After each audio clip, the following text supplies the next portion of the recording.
తర్వాత విషయం మీద అవగాహన, పెద్దల పట్ల గౌరవం, ఇవన్నీ కూడా నేర్చుకోవాలన్నమాట. చదువుతో పాటు అన్నీ కూడా ఉండాలన్నమాట.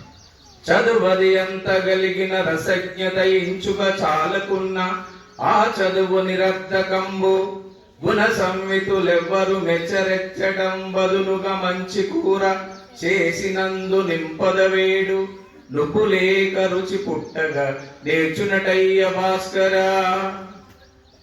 ఈ భాస్కర శతకాన్ని రాసింది మారద వెంకయ్య గారు. ఎంత చదువుకున్నా కూడా క్రమశిక్షణ అనేది ఉండాలి కదా.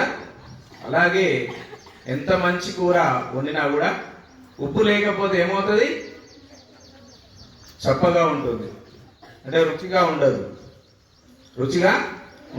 కాబట్టి మనం చదువుతో పాటు క్రమశిక్షణ, వినయం, పెద్దల పట్ల గౌరవాన్ని కలిగి ఉన్నట్లయితే మనం మంచి పౌరులుగా తీర్చిదిద్దబడడానికి అవకాశం ఉంటుందన్నమాట.